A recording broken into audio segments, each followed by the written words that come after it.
Britain ప్రధాని David క్యామెరూన్తో ప్రధాని మోదీ ద్వైపాక్షిక చర్చలు జరిపారు. అనంతరం సంయుక్తంగా మీడియాతో మాట్లాడుతున్నారు. ప్రత్యక్ష ప్రసారం ద్వారా చూద్దాం. It is the first of an Indian Prime Minister. ये पहली बार है कि एक हिंदुस्तानी प्रधानमंत्री 10 साल के बाद in the relationship between our two countries. I believe we are already natural partners. As the world's oldest democracy and the world's largest democracy, we share so many of the same values. And the ties between our people bind us together. With 1.5 million people of Indian origin living here in the UK, the second largest Indian diaspora anywhere in the world. Yet I do not believe that we're realising the true potential of this relationship. And that is what Prime Minister Modi and I want to change. We want to forge a more ambitious, modern partnership, harnessing our strengths and working together for the long term to help shape our fortunes at home and abroad in the 21st century.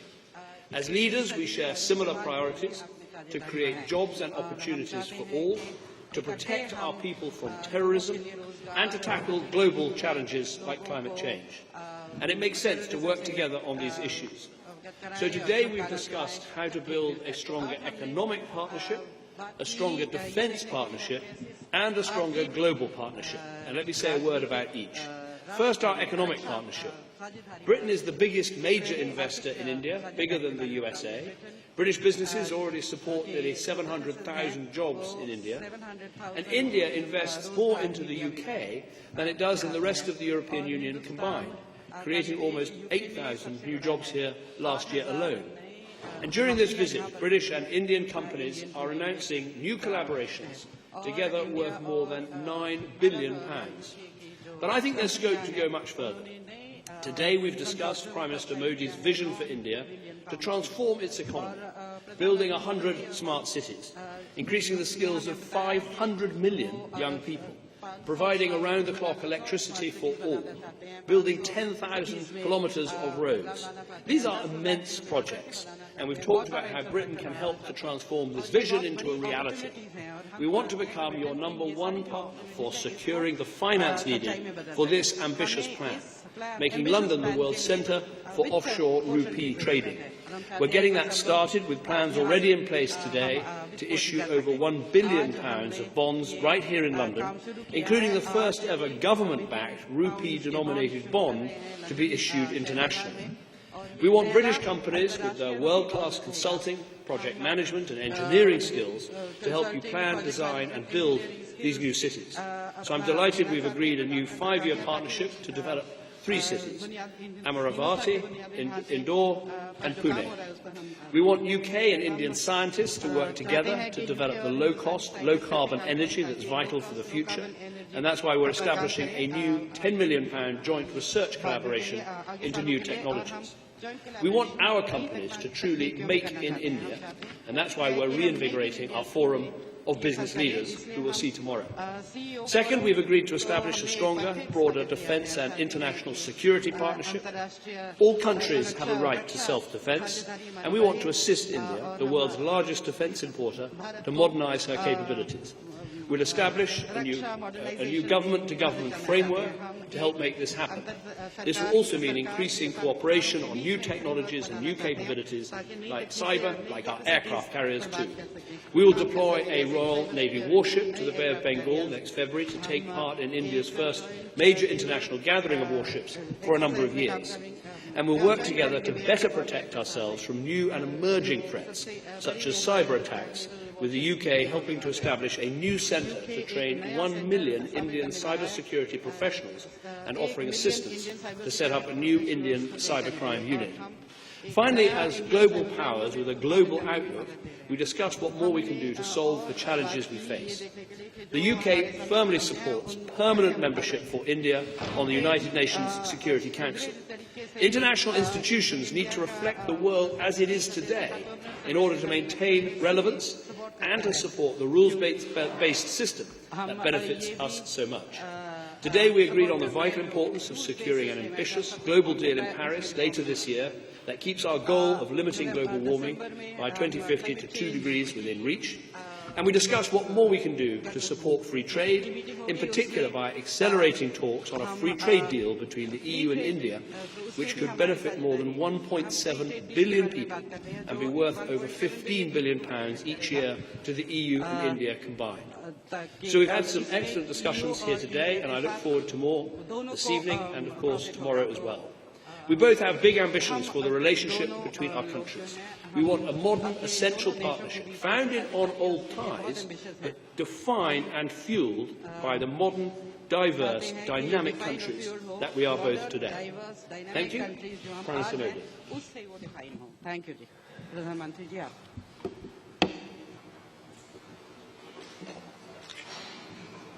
प्रधानमंत्री Shri Cameron, media के सभी साथियों, प्रधानमंत्री Cameron अपने भारत और Britain के संबंधों के प्रति जो उत्साह और आशावादी दृष्टिकोण दिखाया है, उसके लिए मैं आपका आभार प्रकट करता हूं। आपने भारत और ब्रिटेन के संबंधों को सशक्त करने में बड़ा योगदान दिया है। मैं आपके गर्मजोशी से भरे स्वागत और भारत यूके संबंधों को सशक्त बनाने के आपके योगदान के लिए आपका धन्यवाद करता हूं। आपके निमंत्रण के लिए, आपके आदर सत्कार के लिए जिस प्रकार से आपने मेरे लिए समय दिया है, उसके लिए मैं आपका आभारी हूं। यूके की यात्रा यहां पर आने से पर मुझे बहुत प्रसन्नता है। यह संबंध भारत के लिए महत्वपूर्ण है। ऐतिहासिक तौर पर हम एक दूसरे के भलीभांति परिचित हैं। हमारे लोगों के बीच संबंध अतुलनीय है। हमारे मूल्य एक समान है और इससे हमारे संबंधों को विशेष स्वरूप मिला है। हर क्षेत्र में हमारी साझेदारी वाइब्रेंट है और हमारे संबंधों में निरंतर विस्तार हो रहा है, जैसे ट्रेड और इन्वेस्टमेंट, डिफेंस और सिक्योरिटी, शिक्षा और विज्ञान, क्लीन एनर्जी और स्वास्थ्य, टेक्नोलॉजी और इनोवेशन, कला और संस्कृति। अंतर्राष्ट्रीय स्तर पर हमारे साझे हित हैं, जो हम दोनों देशों के लिए महत्वपूर्ण है। आज हमने निर्णय लिया है कि हम अपने पॉलिटिकल डायलॉग को और घनिष्ठ बनाएंगे और नियमित रूप से बायलैटरल समिट करेंगे। हमारे साझे मूल्यों के आधार पर विश्व के अन्य क्षेत्रों में भी विकास के लिए साझेदारी को शुरू करेंगे और साथ ही साथ हर क्षेत्र में अपने द्विपक्षीय सहयोग को और अधिक गहरा बनाएंगे। आज हमने सिविल न्यूक्लियर एग्रीमेंट पर हस्ताक्षर किए हैं। ये हमारे आपसी विश्वास का प्रतीक है और हमने क्लाइमेट चेंज का सामना करने के लिए हमारे दृढ़ संकल्प का परिचय भी दिया है। भारत के global centre for clean energy partnership में सहयोग पर समझौता हुआ है। इससे वैश्विक न्यूक्लियर इंडस्ट्री में सेफ्टी और सिक्योरिटी और मजबूत होगी। यूके के साथ रक्षा और सुरक्षा को हम बहुत मूल्यवान मानते हैं, जिसमें डिफेंस ट्रेड और नियमित ज्वाइंट एक्सरसाइज भी शामिल है और यह साझेदारी निरंतर बढ़ती रहेगी। मुझे बहुत प्रसन्नता है कि फरवरी 2016 में भारत में होने वाली इंटरनेशनल फ्लीट रिव्यू में यूके भी शामिल होगा। भारत डिफेंस के आधुनिकीकरण पर बल दे रहा है और इसके लिए हम डिफेंस मैन्युफैक्चरिंग को मेक इंडिया के मिशन में प्राथमिकता दे रहे हैं। मेरा विश्वास है कि यूके हमारे इस मिशन में एक महत्वपूर्ण साझेदार होगा। इकोनॉमिक पार्टनरशिप हमारे संबंधों का एक अहम और मजबूत स्तंभ है। मेरा विश्वास है कि ये संबंध आने वाले समय में बड़ी तेजी से आगे बढ़ेंगे, क्योंकि भारत में अपार संभावनाएं हैं और ब्रिटेन में आर्थिक क्षमता और सामर्थ्य है।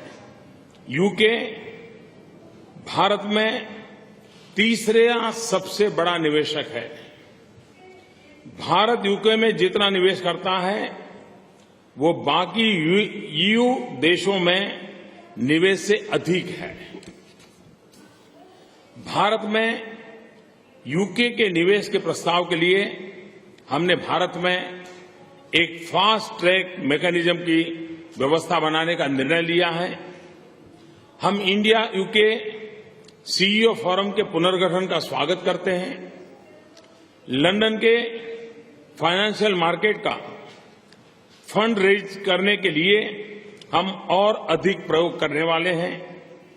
मेरे लिए प्रसन्नता का विषय है कि हम भारतीय रेल के लिए लंदन में रेलवे रूपी बॉन्ड जारी करने जा रहे हैं।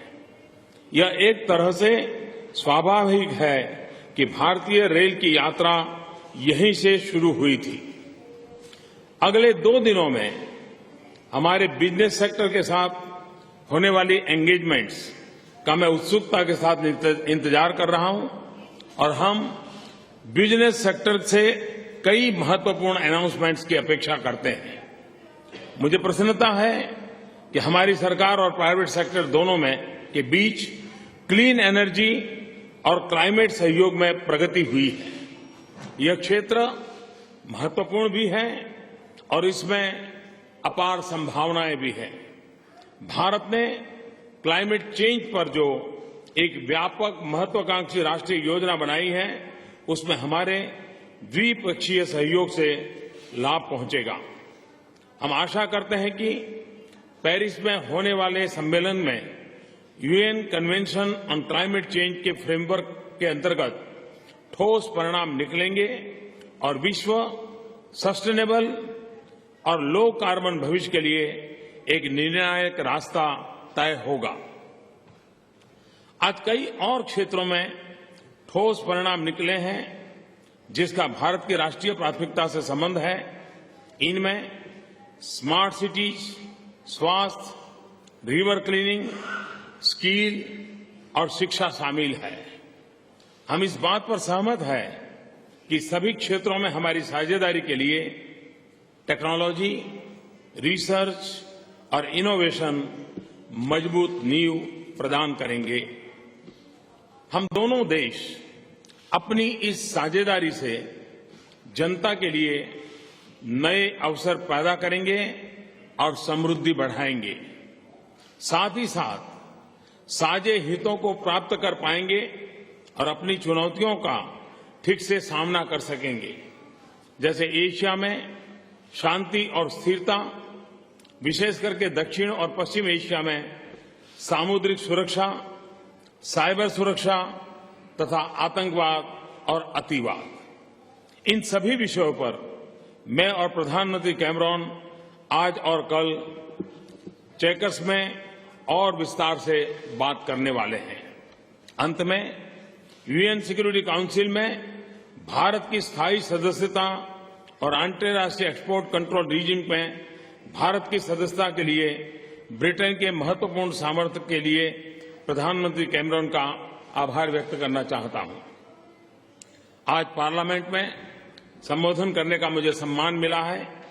उसके बाद मैं इंडिया यूके बिजनेस समिट को संबोधित करूंगा। इन दोनों अवसरों पर भारत और भारत ब्रिटेन संबंधों पर विस्तार से अपने विचार प्रकट करूंगा। हमारे स्ट्रेटेजिक पार्टनरशिप के लिए आज हमने एक बोल्ड और महत्वाकांक्षी विजन रेखांकित किया है और जो निर्णय हमने आज लिए हैं यह इस विजन को पाने के हमारे दृढ़ विश्वास और प्रतिबद्धता को दर्शाता है। आज के परिणामों से ये स्पष्ट होता है कि हमारे संबंध नई और ऊंचाइयों पर आज ही पहुंच चुके हैं। Thank you. Thank you very much indeed, Prime Minister. We've got, I think we'll start with a British question from the BBC. Justin Roebuck from the BBC. Prime Minister Cameron, you've visited India 3 times since you came to power. Why has it taken so long to get a return visit? And Prime Minister Modi, India is becoming an increasingly intolerant place. Why? Well, let me answer your question. Actually, India is not only the first major country I visited as Prime Minister, it was also the first major country I visited as leader of the opposition. So I have been wanting to see a strengthening of this relationship, not just for the last 5 years, but the last 10 years. And I think we have made some important progress. The figures on investment are very striking. You know, India invests more into Britain than into the whole of the rest of the EU combined. And in terms of G20 countries, Britain is the biggest investor, bigger than America, bigger than France, bigger than Germany, into India. But I think where we agree is that we shouldn't rest on our laurels. We should try and raise our sights and look at these projects like smart cities, like Digital India, like Clean India, where we can bring expertise and really forge a partnership. India soon will be the third largest economy in the world. Britain is the 5th largest economy in the world. We have, I think, real potential.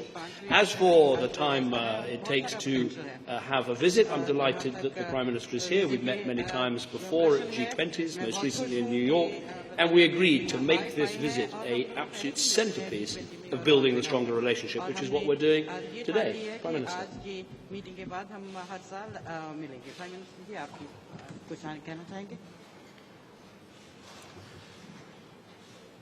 ये बात सही है कि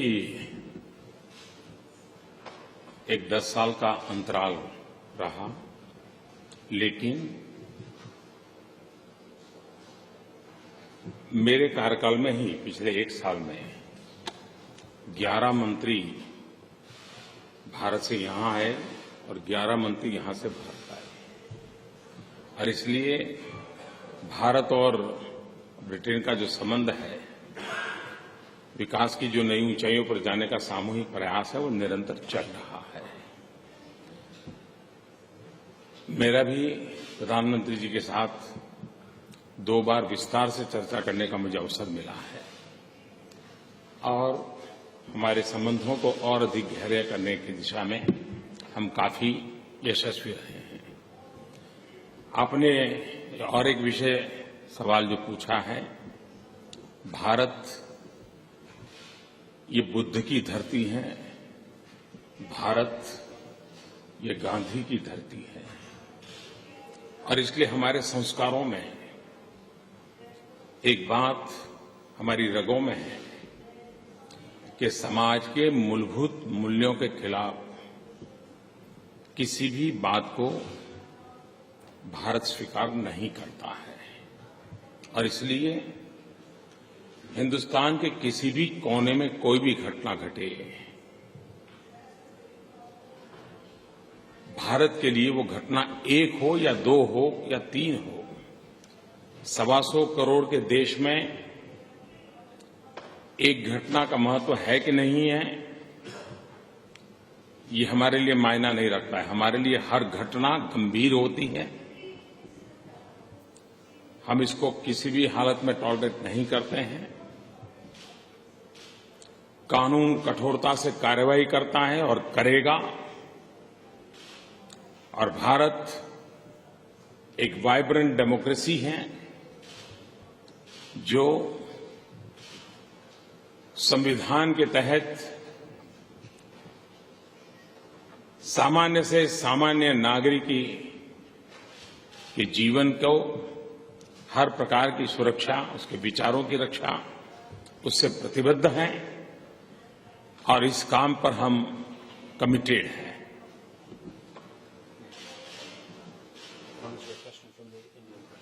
ANI?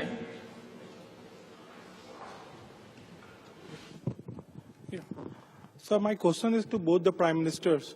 Sir, both India and UK are victims of terror from same terrorist groups. Both our cities are being bombed by the people who are trained from the same source of terror. Both are people, both countries lost lives in Afghanistan, the same set of terrorists.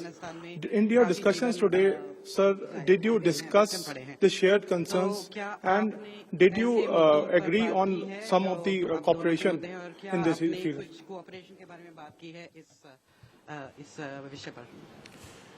धन्यवाद। आतंकवाद के प्रति आपने जो चिंता जताई, ये चिंता मानवतावाद में विश्वास करने वाले हर किसी की चिंता है। और मैं आज इस बात को बड़े संतोष के साथ कहना चाहता हूं कि यूनाइटेड नेशन में आतंकवाद के मुद्दों को लेकर के जितने इनिशिएटिव लिए गए हैं, उसमें भारत और ब्रिटेन दोनों कंधे से कंधा मिलाकर के हर चीज में इनिशिएटिव लिया है। अफगानिस्तान में ब्रिटेन के काफी सैनिकों ने अपना जीवन दिया है, तो भारत ने भी कई अपने अच्छे अफसरों को वहां गंवाया है। हम दोनों देश ऐसे हैं कि जो आतंकवाद के कारण परेशान है और इसलिए आतंकवाद के खिलाफ लड़ना ये एक या दो या तीन देशों का विषय नहीं है, ये मानवतावादी हरेक की जिम्मेवारी है। आज आतंकवाद इस प्रकार से फैला है, उसकी कोई सीमाएं नहीं, उसकी कोई भूभाग नहीं है। हर दिन नए संगठन के नाम से जन्म लेते हैं, हर दिन नए इक्विपमेंट उनके हाथ में आते हैं। अब आतंकवादी को इक्विपमेंट मैन्युफैक्चरिंग तो करते नहीं है। सबसे पहले महात्मा गांधी कहते थे कि न्याय तब आता है जब आपको ज्ञान हो कि अन्याय किसको कहते हैं। हम टेररिस्ट किसको कहते हैं, टेररिस्ट को मददगार कौन है। यूनाइटेड नेशन में इसके संबंध में एक प्रस्ताव है उसकी परिभाषा करने के लिए, वो अभी तक उसका कोई निपटारा नहीं हो रहा है, वैसे ही लटका पड़ा है। और इसमें हम और ब्रिटेन दोनों शरीक हैं कि उसकी व्याख्या होनी चाहिए। और इसलिए मानवतावादी शक्तियों ने एक होना चाहिए। जो टेररिस्ट हैं, जो टेररिस्टों को मदद करते हैं, वो उन शक्तियों को आइसोलेट करना चाहिए और मानवता की रक्षा करने के लिए हम सब ने मिलकर के प्रयास करना चाहिए। Thank you. I would simply add that we have had preliminary discussions today about the terrorist threat that we both face. We're going to have intensive discussions tomorrow morning on exactly this issue. India has suffered on the streets of Mumbai, for instance. We have suffered on the streets of London. And we have to confront particularly this Islamist extremist violence and terrorism, which is doing so much damage not just to our countries but also to the world. The argument I would make is it's not enough simply to close down terrorist groups and close down ungoverned space, which is what our intervention in Afghanistan was about, was to try and make sure that that country was run by a government with the power to keep terrorist groups out of that country. We also need to deal with the narrative that the terrorists use, with the culture of grievance they try to build up to justify unjustified actions, and that I think will be part of our discussions tomorrow. Let's hear from Nick Watt from The Guardian. Thank you, Prime Minister. Prime Minister Cameron, can I ask you, how comfortable do you feel welcoming Prime Minister Modi to this country, given that for the first 2 years of your premiership, he was not permitted to visit this country because of his record as Chief Minister of Gujarat?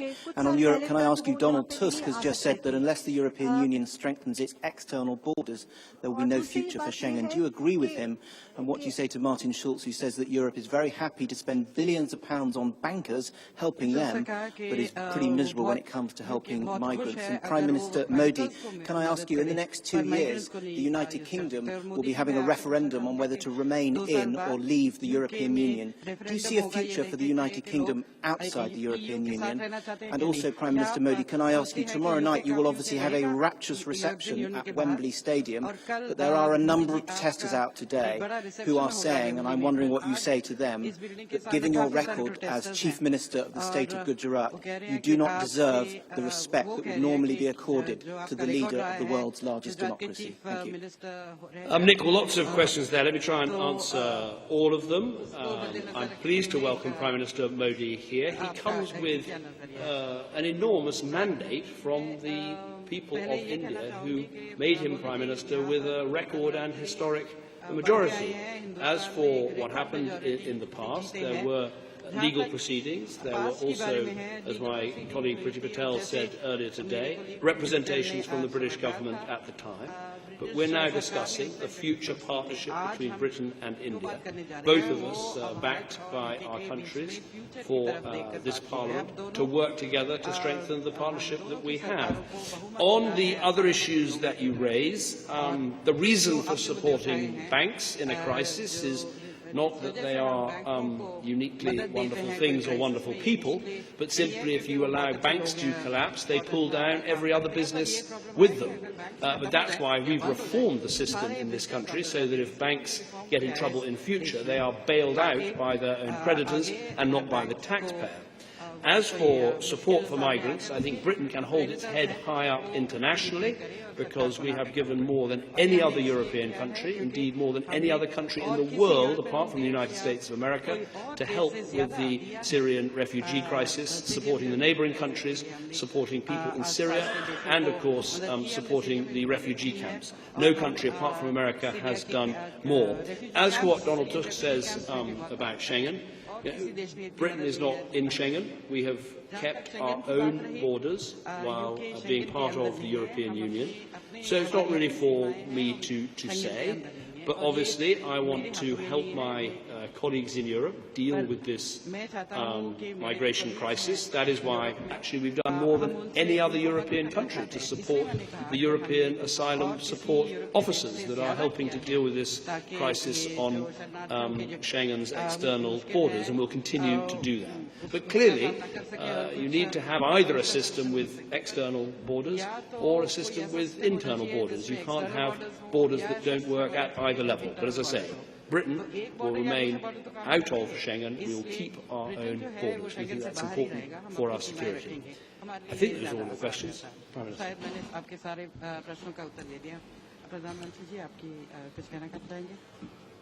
एक तो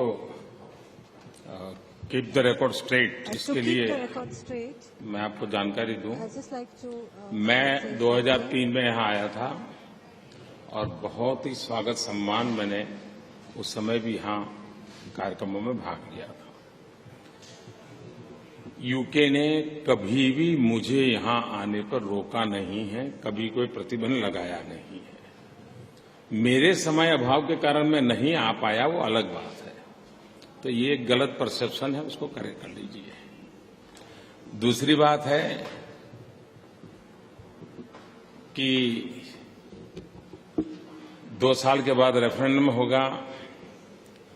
मैं मानता हूं कि यहाँ के नागरिक बहुत समझदार हैं, मुझे उनको कोई टिप देने की जरूरत नहीं है। लेकिन जहां तक भारत का सवाल है, यूरोपियन यूनियन का हमारा अगर कोई प्रवेश द्वार है तो ब्रिटेन है, और हमारा सबसे आर्थिक कारोबार किसी के साथ है तो ब्रिटेन के साथ है। हम इसी प्रवेश द्वार से यूरोप के बाकी देशों में जा रहे हैं। तो हमारा तो भला यही है कि हम तो ब्रिटेन को हमारा ही प्रवेश द्वार मान करके ही आगे बढ़ना चाहेंगे।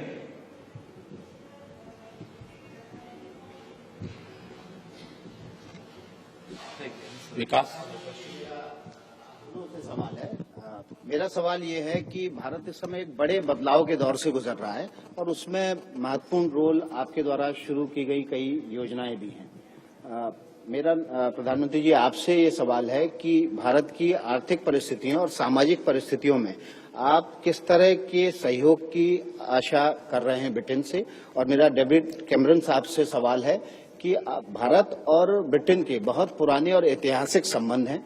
आप इन संबंधों को पुनर्परिभाषित करने के लिए किस तरह के नए भूमिका में दिखाई देंगे या किस तरह की नई कोशिशें करेंगे ताकि ये संबंध और प्रगाढ़ हों? देखिए, आप भारत जिस दिशा में प्रगति कर रहा है प्रगति करना चाहता है। जैसे हमारा एक छोटा सा उदाहरण देता हूं। हमारे यहाँ टेली डेंसिटी बहुत है,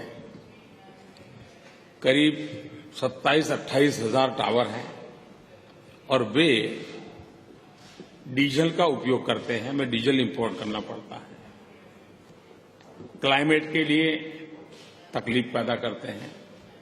यूके के पास हाइड्रोजन फ्यूल सेल्स की टेक्नोलॉजी है।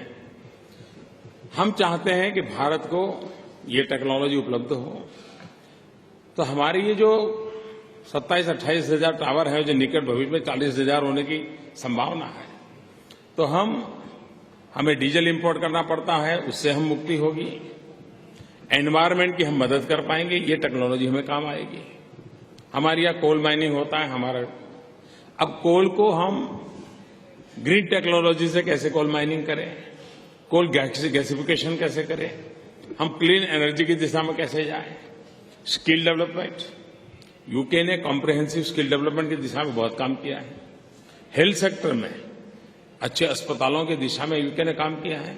इन सारे विषयों पर चर्चा हुई है और ये सारी बातों में भारत के गरीब से गरीब व्यक्ति को किस प्रकार से वैश्विक संबंध काम आ सकते हैं, वैश्विक पूंजी निवेश कैसे काम आ सकता है, उस दिशा के हमारे प्रयासों में आज मेरी यूके की इस यात्रा से मैं विश्वास से कह सकता हूं कि इन सारे विषयों को हम सफलतापूर्वक आगे बढ़ाएंगे। Thank you. I would say I see this as a modern dynamic partnership. That's what we've been talking about. I think it's probably true that for years the relationship between Britain and India was in some way imprisoned by the past. I think sometimes in recent years it's been imprisoned by misconceptions that trade with India is simply about outsourcing.